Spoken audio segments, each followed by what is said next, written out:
Hey Ian, welcome to the show. Hey, what's up, Scott? How you doing? Not too bad yourself? Good. I'm out here on the East Coast. It's actually a beautiful 70-degree day just north of Philadelphia. I see you got a winter hat on. Is it snowing out there yet? I saw a buddy of mine in Montana. He already has snow on the ground. So Yeah, no snow here on the West Coast, but Toronto, East Coast, it's like 21 degrees Celsius. So I think that's like 70 Fahrenheit. But over here on the West Coast, it's 3 degrees right now. So that would be a bit chillier for you. But no snow, but the sun's out, so that's always nice.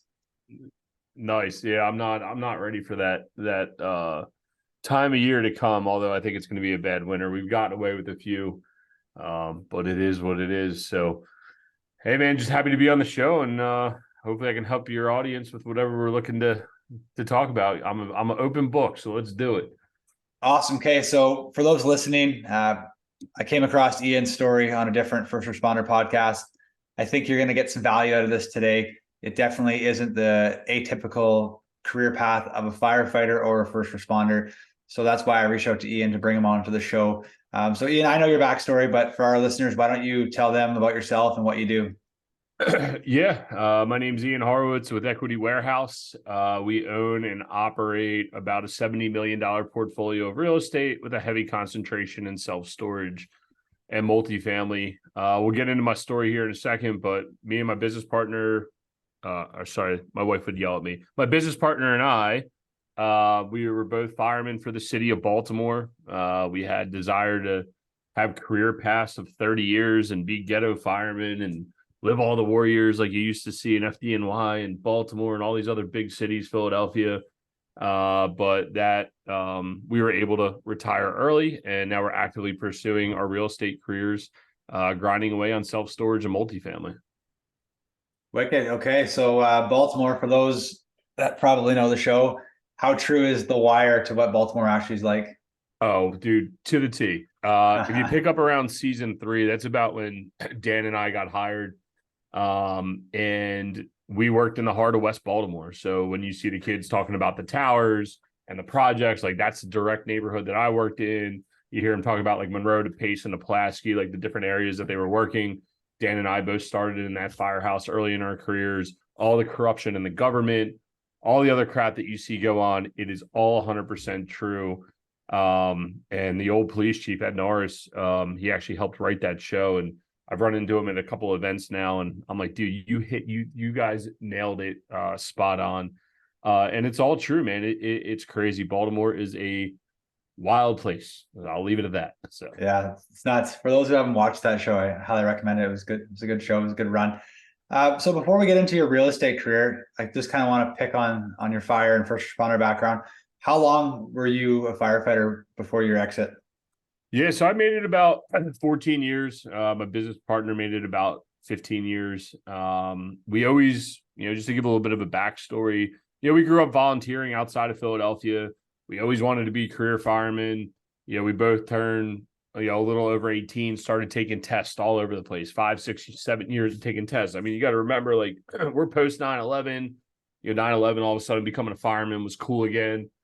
So we're talking, early 2000s trying to get hired. Everybody's trying to get hired. And two of our friends, I mean, we tested Harrisburg, New York, Philadelphia, Camden, New Jersey, Northern Virginia, all, Fairfax, Arlington, Washington, D.C. But two of our buddies got hired in Baltimore City. They said it was awesome. Went down there, took the test. And a couple years later, we both got hired. My business partner got hired in 07. I got hired in 08. And, that's where we went from there. And that's pretty much from there's kind of what, and we'll get into that, I guess, here in a second, but that's what thrusted us into real estate. The time period that we got hired was kind of a catalyst to why we got involved in real estate. Okay, yeah. Now, I think I heard it on a past episode with you, and I thought it was just like a crazy story. And I'll kind of pick on it here. So you're a firefighter. You've been on, let's say, 2, 3, 4 years, and you're starting to see things.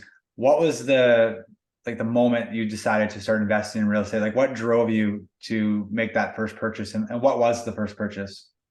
Yeah. So, we're a decent sized department. I mean, 1,700, 1,800 members. Like, it's just big enough to not know everybody, and it's just small enough to kind of know everybody.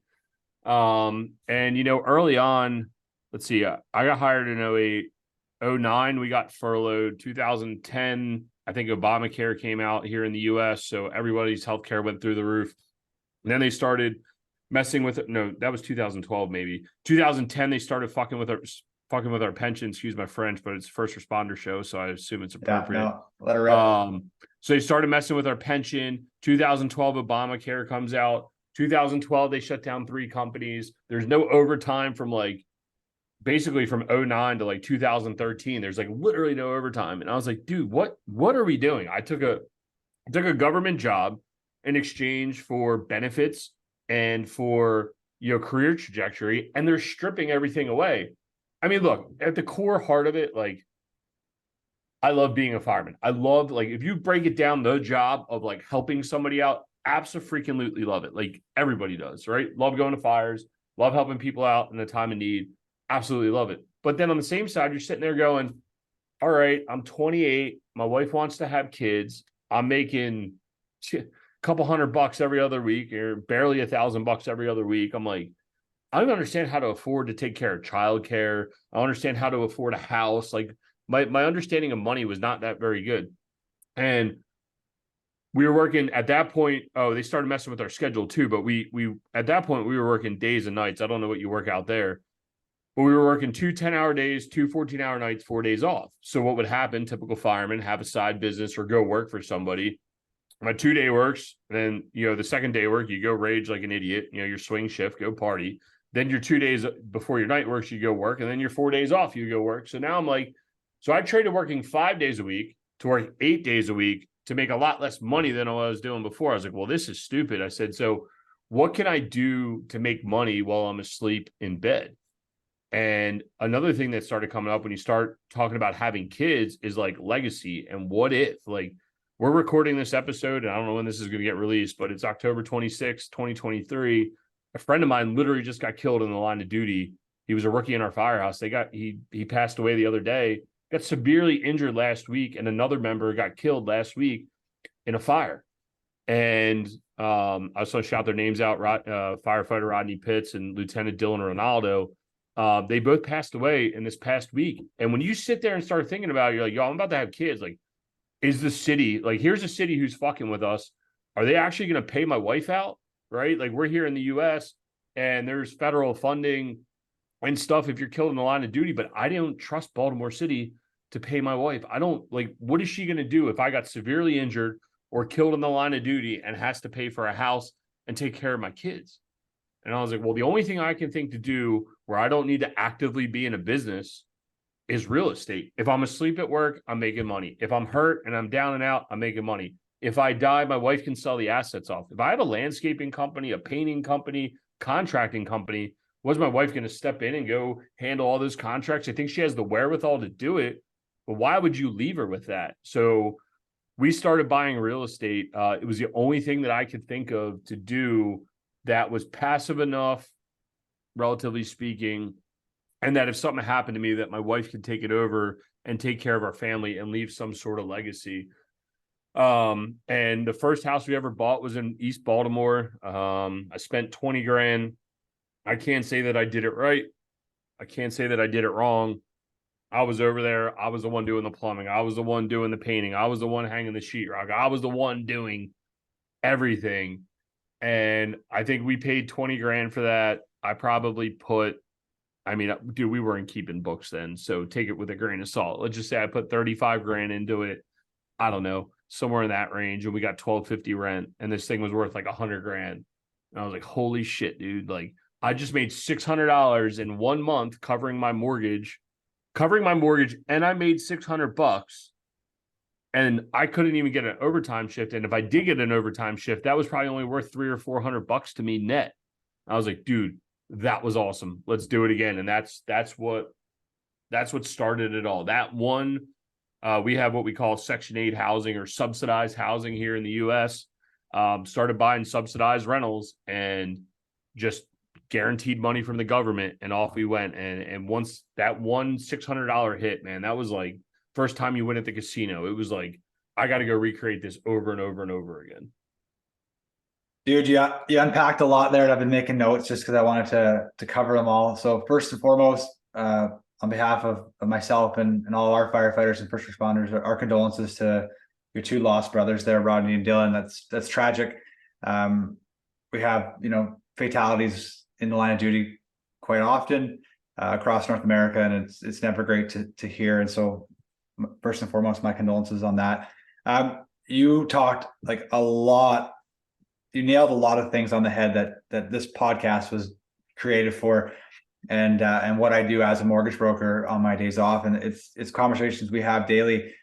You see it all the time as first responders. They go from their jobs in, like, say, trades or whatever they did before they became cops, firefighters, nurses, paramedics. They're working like a 5-day, 40-hour work week, and then they get on the job, whatever profession, and all of a sudden now they're working 8 days a week between their first responder gig and their side gig. For firefighters, the IAFF union, I think 85% of the union works a 24-hour schedule. In BC, we were the same model as you were in Baltimore, and we're slowly transitioning to the 24. But I've seen it time and time again that guys and female firefighters, first responders, they're either working 8 days a week with a side job, or they're working 8 days a week with overtime. Up here, I can speak to BC specifically.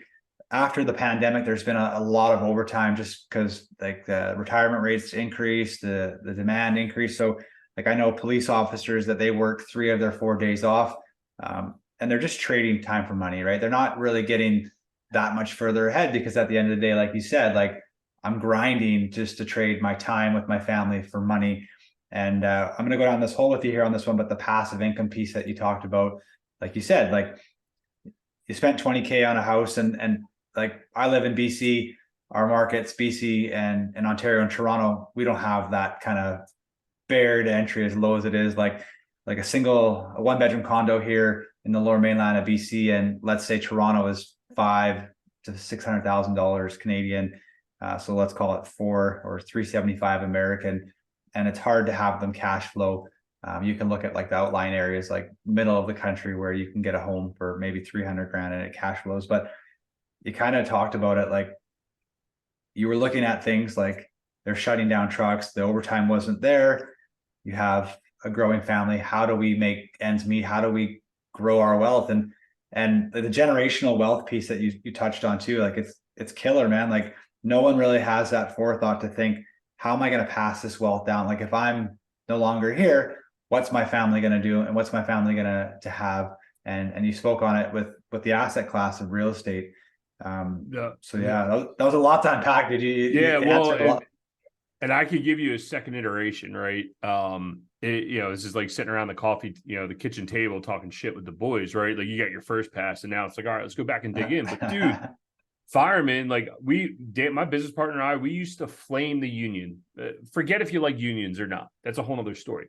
We would flame the union. We're like, dude, guys are so bad with their money. Teach them financial literacy, because the next time the city offers us a shit contract, if they're financially stable, who gives a shit? You know what? I'm not taking your dumb 2%, and I'm not taking, you're allowing us to wear t-shirts. Like, nobody cares about that. I care about what dollar amount is in my bank account, because in the end, we all need to survive. And we had a chief at the time when I started investing in real estate.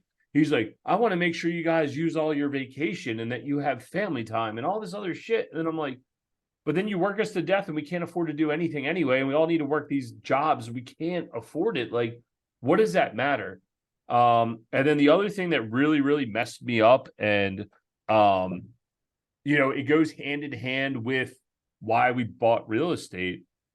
How many of you have sat around the kitchen table with a dude that's got 30 or 40 or 50 years on, and you're going, bro, what the fuck are you doing here? Like, what are you doing? Like, I don't know if you guys have forced time out, but we don't. And we would have I worked with a guy who wound up doing 50 years. And at the time he probably had right around 40 years on. And I'd watch him come down to the kitchen table. He'd be like, Chief so-and-so wants me to do this, blah, blah, blah, blah. And then he'd bitch about it and then go upstairs and do it. And I'm like, Lieutenant, just retire. What are you doing? First off, the guy told me to do that. I'd hang the phone up on him. Number one, like, I can't believe you let anyone talk to you like that. But then more importantly, number two, you're losing money coming to work. What are you doing, dude? The city, in the end, you're just a number, and this whole matrix is shit. And this is not political, because I know we live in a very divisive world. That's not what I'm talking about. They literally look at you like a number. Because when I went out, I got hurt. I broke my ankle in an alley, and nobody gave a shit. It was like, Ian broke his ankle. Damn, we'll miss him. Life goes on, dude. You are a number. And when you're that number that's actually helping the pension system, you're not doing anyone favors. You talk all this shit on whatever city you work for and how badly you're mistreated, but then you come to work because you know what? He didn't have anything else. He didn't have other income. And another one that messed me up was the guys that would say, 20 and out, I'm done. Okay, well, cool. What are you going to go do? Like, live your life? No, I'm going to go get a job at Walmart. I'm going to get a job at Home Depot. I'm going to get a job for this plumbing company. And I'm like, I understand having purpose. Why are you leaving one job for another? Like, I don't understand that whole dynamic. Like, the goal is to make a lot of money or set yourself up financially free that allows you to then enjoy what you want to enjoy. I happen to enjoy doing business. So the more freedom I get, the more I look to build more business. Some people like getting freedom and backcountry skiing or snowboarding, heliboarding, wake surfing, travel in the country in an RV, whatever you want to do. The point is, you want to be freedom. You want the financial freedom to cut the umbilical cord so you can control your life. The true definition of wealth is having as much free time as you possibly can, and you control your own time. Sorry, that was like one of them rants. Finish coffee, get up, go get another donut, drink another cup of coffee.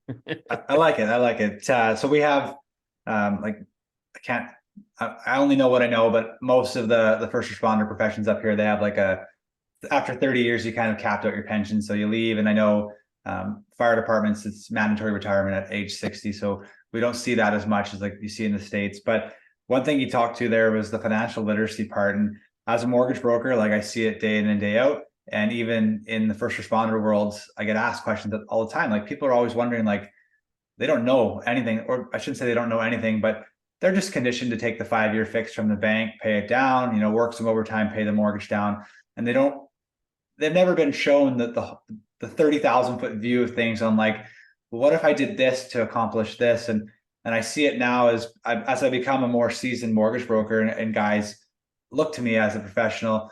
They're asking, well, how does, like, that person buy 2 rental properties, or how is this person doing this? And then this is where the podcast stem from. This is like, I was having these conversations daily, multiple times a day. And I was just starting to be like, hey, if 3 guys on my job are asking, there's probably 30,000 first responders in Canada that want to hear this answer as well. So I'm glad you spoke to it.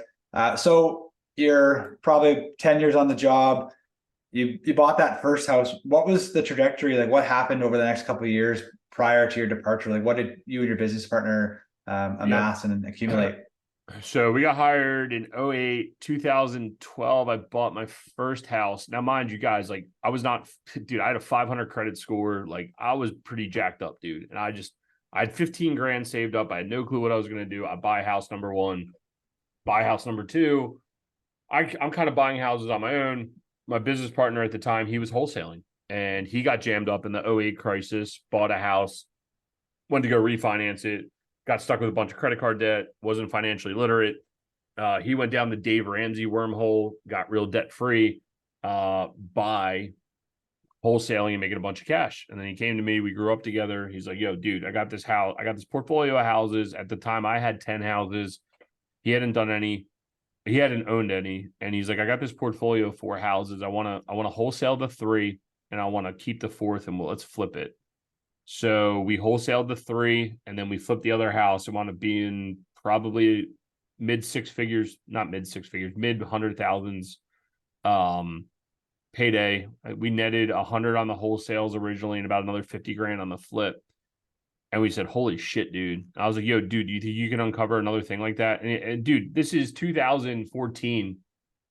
And in 2014, I don't know how it was in Canada at the time, but in the US, in 2012-ish, we like really, really hit the absolute freaking bottom. And we were just starting to come up like this. And I said, dude, can you find another house? He's like, yeah, my wife's a realtor. I have access to MLS. I send mail out all the time. 6 months later, we found another house, did it again. I was like, dude, that was freaking awesome. Let's do it again. I went and raised $1 million from a dude that I knew. He went and found houses, and off we went, dude. It was just nonstop. So from 2014 till about 2018, we flipped we flipped about 100 houses. We built a rental portfolio of about 100 houses. Our wheelhouse was not the first house that I described that was in a tougher area. That was not repeatable, right? Like you're like, hey, I don't have that pricing stock around me. Well, guess what? I have that pricing stock around me, but I don't want to be there every day. And it was not repeatable. So we found better houses. So what our wheelhouse and what our metric was, and this is what worked for us, was we'd be all in for $120,000. House was worth $150,000. We would get about $1,250 to $1,350 rent, and we would refi them. Sometimes we were in for 100, we would net 20 grand. Sometimes we were in for 140, we'd give that 20 grand back. But we were building a portfolio, and we were going, and we just continuing to go. Wholesale a few houses, get some cash, stick them in. Borrow some money from some of our firemen friends who were like starting to become savvy to what we were doing. Boom, stick it in, refi, keep it rolling. And then once we built the machine, it was kind of hard to stop till about 2000, late 18, early 19. Inventory dried up really quick. We concentrated on operations, and that ultimately is what allowed us to diversify into commercial assets. But I know you're going to unpack some of what I'm saying here. One point that I want to drive home is we got really good at one thing. We got good at buying value add properties, having a construction crew, and going in there and doing it. That is where we cut our teeth. It wasn't we were the best managers. We weren't independently wealthy. We weren't anything other than grinders who understood how to get in there and build single family houses. And that led us to other opportunities of raising capital, getting into commercial real estate, having banks willing to work with us. That's what we did. We got good at one thing and one thing only, and that was building single family houses.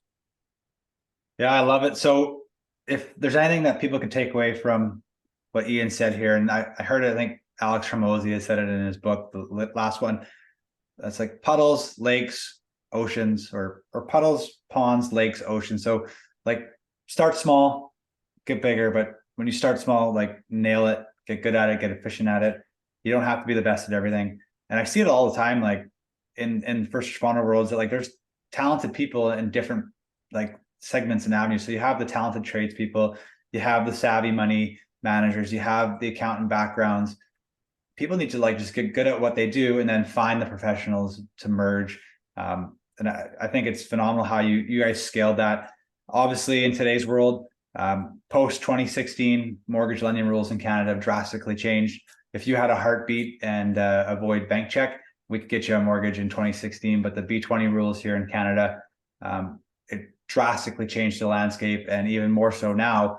Like people are having to qualify and be stress tested at a rate that's 2% higher than the contract rate. So if we're time stamping in October 26th, so clients are having to qualify at a 8.4% rate. So the borrowing power is diminished, but we're going to kind of segment here and divert into how you would have overcome that in your market and in your time. But I'll get to that shortly. Before I do that, so I'm not saying to everyone listening today that quit your first responder role and go out and find something else. I'm just showing a bit different takes on the world, because for every 10 first responders that eat, live, sleep, die, breathe first responders, there's that one person who just thinks differently and sees the picture differently. So for you, what was the defining moment where you decided to say, okay, like I think I'm done with fire, I'm going to go all in on what you're doing now? Yeah, and you are right. You should. The way we looked at it was build passive income, whatever you define that as, other than your fire department job, and roll that in. Take your active income, roll it into your passive investment, and eventually your passive investments overtake your active income that allow you to leave. We probably should have left probably 3 years earlier than we did. There was a lot of social pressure outside of what we do on a daily basis. A lot of COVID BS. I know you guys went through it up in Canada. A lot of like what pronoun's going to be in your email, and a lot of this other shit that kind of forced our hand. Simultaneously, as we're getting to refinance a 76 unit apartment building that netted us a little over 7 figures. And when we did that, we both just said, dude, fuck it. That's 3 to 5 years of salary each. Let's just leave. We'll be fine. We'll figure it out. It is what it is. So that was kind of like the forcing hand. You got to remember, like, we used to be able to pay for swaps. So like we moved to 24 on, 24 off, 24 on, 5 days off. We used to be able to pay people 10 to 12 bucks an hour to go work your shift on a swap. And then they started cracking down on that. Then overtime was through the roof. Nobody wanted to work for anybody. Nobody wanted a shift trade. There was all these like things. And it was just like, dude, what am I doing? Like, we own $50 million of real estate. It wasn't that much at that time. It was probably closer to 30, 35 million of real estate. And we're like, why are we going to work every day? Like, we make more money over here. And it was just like, everything was crashing down at the same time. They were starting mandatory testing, mandatory vaccines. Like I said, pronouns in your email, all this like non-fire department shit is getting in the way of what we love to do. And I was like, listen, man, like, if you would have asked me day one in 2008, if I would have been a 30-year guy, it wouldn't have been a question in my mind. Same thing with Dan. No question in our minds. 30 years, ghetto fireman. Let's go do it. Let's go to war every day. And they won. And it's not that they won. It's just we had a bigger time horizon, bigger opportunity on the other side, something that's safer. And we left. I left 9/28 of 20. What year are we in? 23. I left in 21. My business partner left in October of 21. January of 22, they killed 3 firemen, and we hadn't experienced a line of duty death like that ever in our 15 years ish time frame. And it killed 3 people, and it was 2 guys from Dan's firehouse and a lady who actually was on my shift. We were together for 5 years, and we all worked together at that first firehouse, 14 engine together. She was killed. The 3 of them were tragically killed in a fire. And then fast forward almost a year later, they killed 2 more firemen. And again, someone else that we know that we're very close with. And it's like, damn, dude, like, I love the job, but in the same sense, it's like, it's kind of like selfish in a way of like, yeah, I'm going to work, I'm going to do this. I'm having like, you're putting your life on the line, but like your family is the one that suffers. And in the moment, you don't recognize it. But once you're on the outside looking in, you're like, what the fuck was I doing? You know? But really that 7-figure refinance and just being in good opportunities and building a massive amount of cash flow, building a team around us is what allowed us to leave and roll out the back door ultimately. Okay, yeah. So again, I'm not on the soapbox here saying leave your first responder role, but I think it's just like crazy to hear different sides of the coin and different stories. So we have 2 firefighters. They've been cutting their teeth for 15 years. They're middle of the pack of seniority, and now they have this 7-figure deal and they're leaving. So kudos to the both of you on putting that together, just being 2 ghetto firefighters, as you call it. But it's pretty crazy to hear from this side of things, to look at that and see what you did. Okay, so we have your firefighting history kind of laid out. We see the lead up to the departure. You've departed now. So now we're 2 years, almost, or just over 2 years since your departure. What are you and Dan doing now? What's the day-to-day to look like? What, I know what the answer is, but like, what's going on in your world? What's happening? Yeah. So the day we left, about a month later after Dan left, we closed a $12 million self-storage portfolio, and we probably doubled our portfolio size in less than a year. And it gave us so much time freedom and allowed us to do what we wanted to do. And it really opened the doors to raising capital. People took us seriously. They, like you said at the beginning of this podcast, most people don't leave, right? It's like, yeah, everyone sits around the kitchen table. I'll talk shit. Oh yeah, I'm going to leave. I'm going to do this. I'm going to do that. F this, F that. Nobody leaves. And when we left, everybody was like, holy shit. Like, you guys actually left. Like, I can't believe it. And that's when people started taking us real serious. We've raised about $20 million of capital to continue to invest in deals. Portfolio value today is about 70 million bucks. And we're just grinding away, dude. It's been fun. It's been awesome. Freeing up, allowing us to do, you don't realize, and I can't, you said you work 24-hour shifts. Like that 24-hour shift, whether you take a run or not, you ain't sleeping right at the firehouse. And there for a while, right after the fire department coming out, like it was like fill the vacuum, and I worked all the time, but it was a different type of work. I was so like locked in, and it's still locked in today. And just the physical and the mental stress has like gone down. I think I immediately lost about 20 pounds after I left. I mean, for some of that's probably because I wasn't eating donuts and cookies and God knows what else comes in the firehouse every day. But I think the stress, I can't even begin to, I know you were asking me what we're doing today, but the day we left, the amount of stress that just lifted up off my shoulders, like in the moment, I was like, I don't know. I'm filling out all the paperwork. I don't know. And when I got home and I woke up that next morning, I was like, holy shit, dude. I felt so relieved. And today, that relief has allowed us to grow our portfolio. We actively concentrate on acquiring self-storage facilities and multifamily properties. We look in the better part of the United States, and it's allowed us just to continue to grow and have a good growth trajectory and be much more predictable in what we're doing on a daily basis. So That's crazy, man. Like I said, two ghetto firefighters over, let's say, the better part of 15, maybe 20 years, you now have $70 million under management. It's crazy, dude. It's like you can't even like everyone's like, where'd you learn all this shit? And I tell people all the time, I was like, dude, like we would take runs. So where the riots happened, if you guys paid attention to all the crap that happened here in the US when Baltimore had the riots, that when the CVS was burning, that's north in Pensy, and that we called it the epicenter. That was in my first doing. It's where there's a subway stop there, and it's just a mess, dude. It's a mess. And we would take runs there all effing night. And there would be nights I'd just sit out at North and Pensy just looking at other people's deals. How are they structuring them? How are they doing these commercial assets? How are people making money? And I would just literally 24 hours, because I was a driver for a good part of my career. I just look at other people's deals. I would watch YouTubes. I would consume all the content. I tell people that was a competitive advantage to be up for 24 hours because I could consume content all day.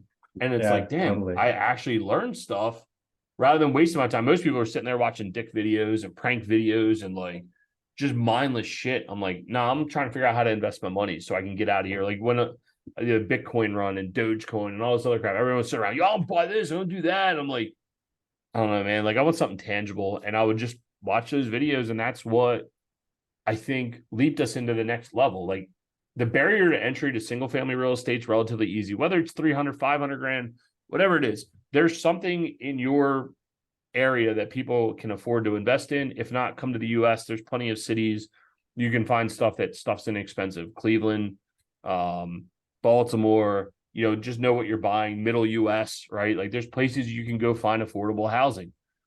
But what allowed us to really have the exponential growth was learning about commercial real estate, learning how to get to that next level.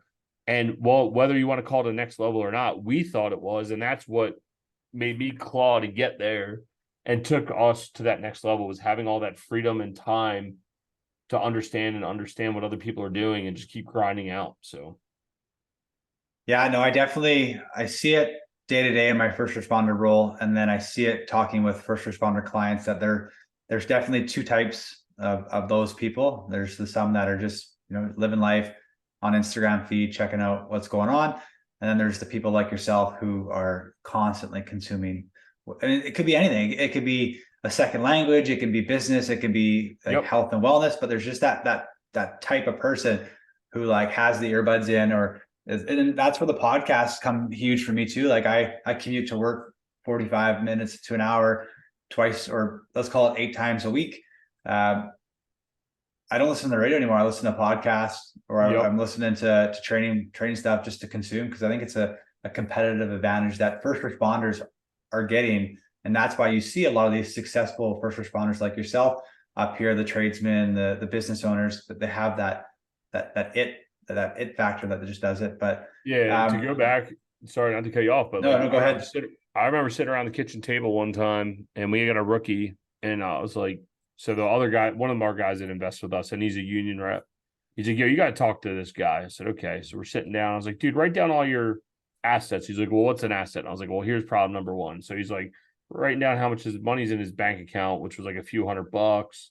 And he's like, I got like a motorcycle. And I was like, well, write down all your debts, credit card debt, or I was like, write down all your expenses. So he wrote down like renting his house, utilities, whatever. I was like, well, you could barely afford to live.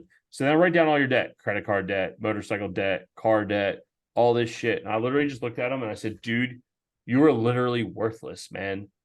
And it was the same kid that was like, I don't understand, because we do so you could do buyouts, like if you're trying to get someone off the list.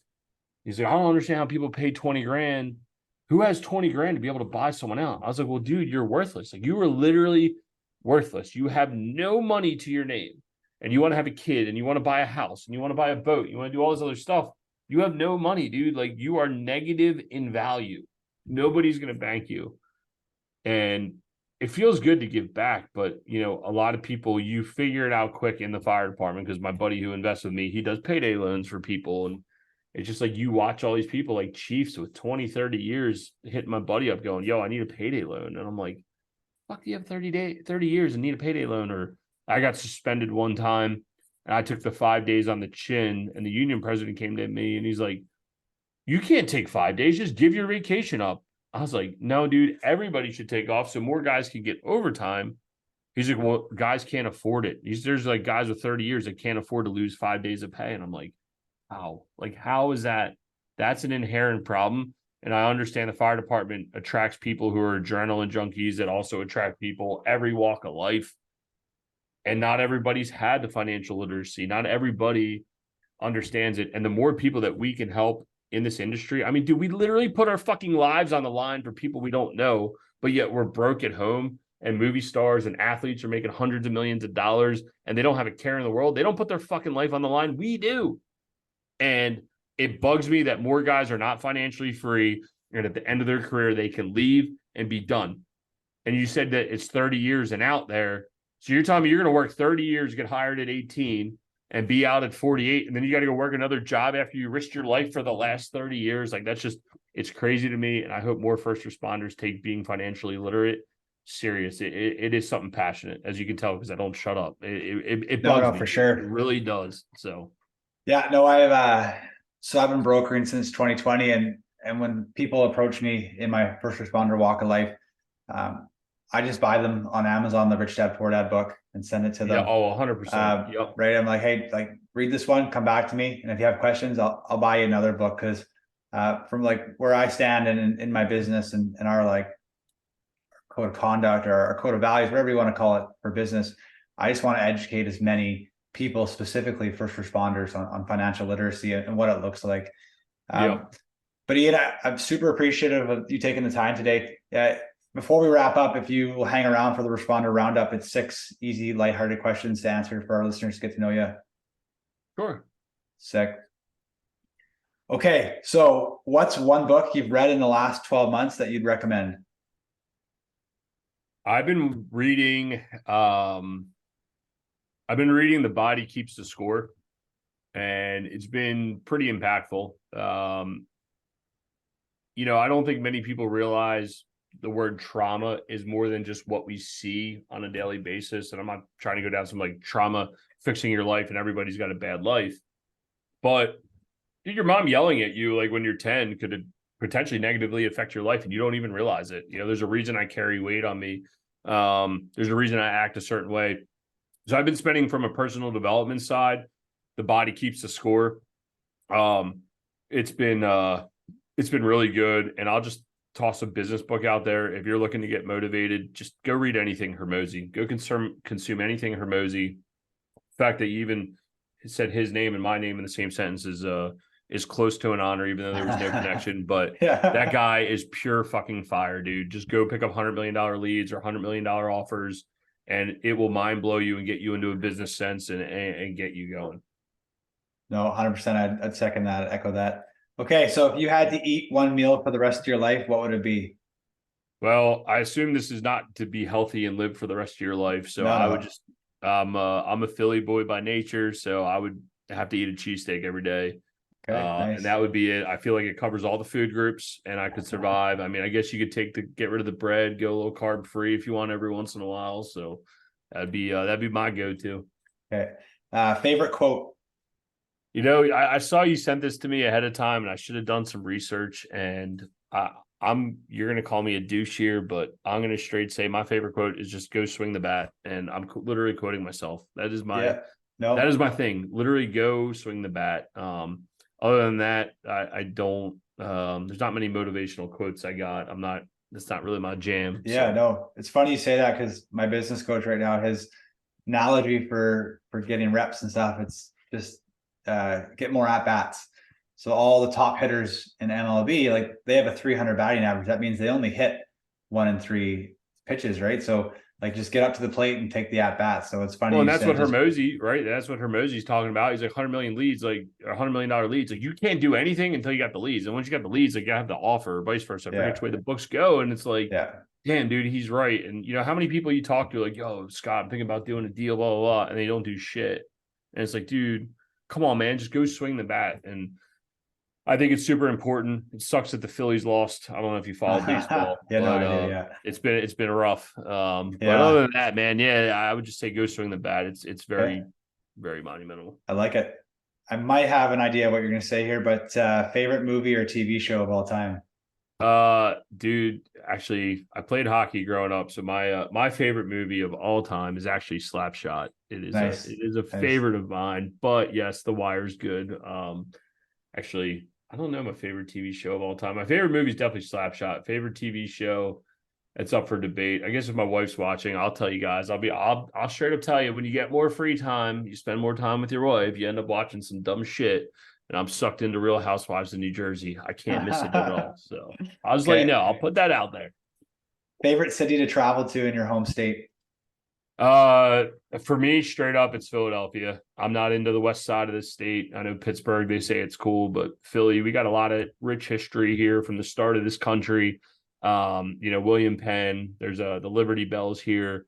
The stadiums are awesome. The sports Yeah. teams are awesome. There's plenty to do, and there's a ton of good food because we have a lot of Italians around here, and Nice. a lot of good food. Okay, final question. What's one thing that you purchased for under $1,000 that's had a positive impact on your life, both personally or professionally? Dude, you've already said it. Spending $19 a month on Amazon or whatever, Audible. Audible, $19 a month, dude. You get a couple credits and you just go through books, man. And you talk about having that 45-minute commute. I used to have an hour commute almost every day of the week, including going to the firehouse and then to my office. Now I have a 10-minute commute. And so now every day I'm forced to go out and go for a walk if I want to get my Audible in. But dude, the shit that you can find in there, and I know $19 might sound like a lot to some people, but the first book, if it is a lot of money to you, is go pick up anything Dave Ramsey and get financially free. And then after that, start looking at investing books. The Psychology of Money's good, Rich Dad, Poor Dad's good. Anything in that realm, and learn how to deploy your capital. And that's where I pick up a lot of great content. Actually, the guy who I co-host my podcast with will read books at the same time and then book review them because it's good. So Okay, man. Well, I appreciate you coming on the show today. If our listeners want to find you, where can they find you? best place to track me down is at Anything Equity Warehouse, all social sites, equitywarehouse.com. If you want to learn how to co-invest or see any case studies on how we've structured some of our deals with our friends and family, if you're looking to grow your portfolio, everything from the very first deal we done all the way up to the commercial assets we do today. If you want to try to track me down and really contact me, I respond the most on Instagram, and it's at equity_warehouse, I believe. You see this logo right here. Yeah, no, I'll drop it in the show notes as well. Cool.